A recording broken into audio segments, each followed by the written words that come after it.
আসসালামু আলাইকুম। ডক্টর মুসা সংযুক্ত আছি আপনাদের সাথে। আজকে আমরা যে বিষয়টা নিয়ে কথা বলবো সেটা হচ্ছে লো প্রেশার হলে কি করবেন। আসলে লো প্রেশার বা নিম্নচাপের কোনো সুনির্দিষ্ট চিকিৎসা নেই। লো প্রেশার আপনার উপসর্গ অনুযায়ী চিকিৎসার প্রয়োজন পড়ে। যদি আপনার শরীরে পানি শূন্যতা বা ইলেকট্রোলাইট যেটাকে বলা হয় সেগুলোর ভারসাম্যহীনতার কারণে আপনার এই লো প্রেশারের সমস্যাটা হয়ে থাকে, তাহলে শুধু খাবার স্যালাইন মুখে খেলেই আপনার লো প্রেশার ঠিক হয়ে যাবে। তবে যাদের দীর্ঘমেয়াদী লো প্রেশারটা আছে তাদের অবশ্যই চিকিৎসকের পরামর্শ নেওয়াটা উচিত। তো এখন আমি আপনাদের সাথে কিছু বিষয় বা টিপস শেয়ার করব যেগুলো আপনার লো প্রেশারে উপকারে আসবে। তো প্রথমত আপনি লো প্রেশারে ভুক্তভোগীরা অনেকক্ষণ একই স্থানে বসে বা শুয়ে থাকবেন না। এটা হচ্ছে প্রথম টিপস আমার। তারপর হচ্ছে অনেকক্ষণ ধরে বসে বা শুয়ে থাকার পর ওঠার সময় সাবধানে এবং ধীরে ধীরে ওঠার চেষ্টা করবেন। একবারেই তাড়াহুড়ো করে শুয়ে থেকে বা বসা থেকে উঠে যাবেন না, তাহলে আপনার কোনো একটা সমস্যা হয়ে যেতে পারে, কোনো একটা দুর্ঘটনা হঠাৎ হয়ে যেতে পারে। তাই সাবধানে এবং ধীরে ধীরে ওঠার চেষ্টা করবেন। এরপর হচ্ছে ঘন ঘন হালকা খাবার খাওয়ার চেষ্টা করবেন। বেশি সময় খালি পেটে থাকলে আপনার রক্তচাপ আরও কমে যেতে পারে।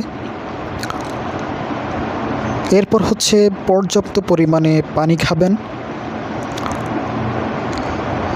পানির পরিমাণটা যেন কোনোভাবেই আপনার শরীরে কমে না যায় সেদিকে খেয়াল রাখবেন। তাই এই সমস্যাটা মোকাবেলা করার জন্য পর্যাপ্ত পরিমাণে পানি পান করাটা আমাদের সবসময় আমাদের প্রতিটি পেশেন্টের জন্যই সাজেস্ট থাকে। তারপর হচ্ছে খাবার সময় আপনার খাবার পাতে 1 চিমটি করে লবণ খেতে পারেন। আর দৈনন্দিন আপনার খাবারের তালিকায় গ্লুকোজ এবং স্যালাইন রাখতে পারেন। এ দুটো আপনার লো প্রেশারে খুবই উপকারী। সাধারণত অনেকেই হয়তো লো প্রেশারের লক্ষণ সম্পর্কে জানতে চান। যেমন লো প্রেশারের লক্ষণ হচ্ছে আপনার মাথা ঘোরানো বা মাথা হালকা অনুভূত হওয়া, মাথা ঘুরে অজ্ঞান হয়ে যাওয়া, বসা বা শোয়া থেকে হঠাৎ উঠে দাঁড়ালে মাথা ঘোরা বা ভারসাম্যহীনতা, চোখে অন্ধকার দেখা বা সর্ষে ফুলের মতো দেখা বা চোখে ঝাপসা দেখা। এরপর থাকতে পারে শারীরিক দুর্বলতা এবং মানসিক অবসাদগ্রস্ততা, কোনো কিছুতে মনোযোগ দিতে না পারা, ঘন ঘন শ্বাস প্রশ্বাস নেওয়া বা হাত পা ঠান্ডা হয়ে যাওয়া, খুব বেশি তৃষ্ণা অনুভূত হওয়া, অস্বাভাবিক দ্রুত হৃদস্পন্দন, আপনার নাড়ি বা পালসের গতি বেড়ে গেলে আপনাকে বুঝতে হবে যে আপনি লো ব্লাড প্রেশারে আক্রান্ত হয়েছেন। আসলে এগুলো ছাড়াও আরও কিছু উপায় আছে। যেমন যখন আপনার লো প্রেশার বেশি হবে তখন আপনি লবণ জাতীয় খাবার সেগুলো একটু খাওয়ার চেষ্টা করবেন। যেসব খাবারে লবণের পরিমাণ বেশি থাকে সেগুলো আপনার রক্তচাপকে দ্রুত বাড়িয়ে দিতে সাহায্য করবে। তাই হাই প্রেশার থাকলে কাঁচা লবণ পরিহার করতে বলেন অনেককেই। ঠিক তেমনই আপনার রক্তচাপ কম থাকলে লবণ জাতীয় খাবার খাওয়ার পরামর্শ আমরা দিয়ে থাকি। এজন্য আপনি জলপাই, চিজ, যে কোনো সামুদ্রিক মাছ ডায়েটে রাখতে পারেন। আপনার পছন্দ অনুযায়ী টেবিল সল্ট বা সি সল্ট রান্নায় ব্যবহার করতে পারেন। এছাড়াও 1 গ্লাস পানিতে লবণ মিশিয়ে খেলে দ্রুত লো প্রেশার স্বাভাবিক হয়ে আসে। এটা একটা খুবই কার্যকরী উপায়। তারপর হচ্ছে আপনি ক্যাফেইন জাতীয় খাবার খেতে পারেন, যেমন চা, কফি খাওয়া স্বাস্থ্যের জন্য মোটেও ক্ষতিকর না, যদি না এতে আপনি মিষ্টি বা দুধ মেশান।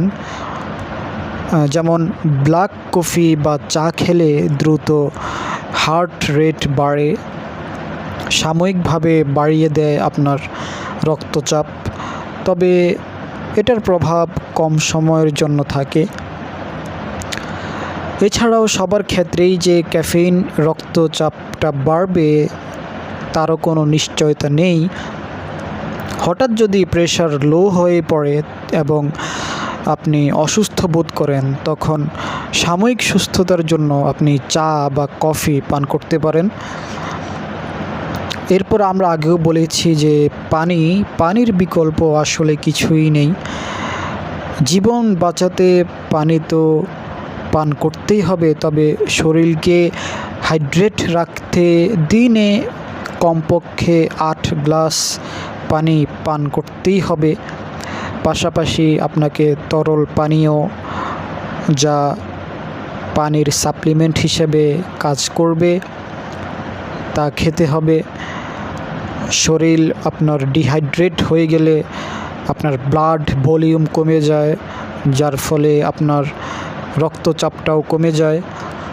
তাই পর্যাপ্ত পানি পান করার মাধ্যমে আপনার লো প্রেশারের সমস্যা খুব সহজেই কাটিয়ে উঠতে পারবেন। এরপর হচ্ছে একটা জুস, সেটা হচ্ছে বিটরুটের জুস। আসলে সবজি হিসেবে পরিচিত বিটরুট কাঁচাও খাওয়া যায়।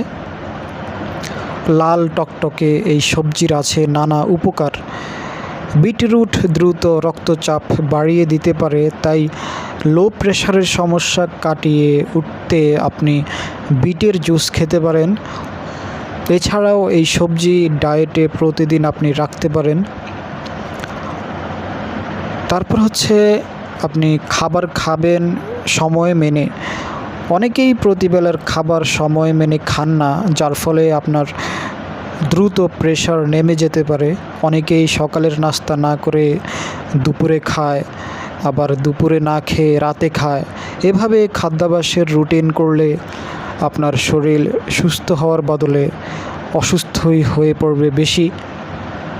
তো আশা করি আমি মোটামুটি আপনাদেরকে বোঝাতে পেরেছি, আশা করি বুঝতে পেরেছেন। তারপরেও যদি আপনাদের বুঝতে কোনো সমস্যা বা ডাউট থাকে, আপনারা কমেন্ট করতে পারেন বা ভিডিওটা আরও একবার দেখতে পারেন। তাহলে আশা করি আপনারা পুরোপুরি বিষয়গুলো ক্লিয়ার হবেন।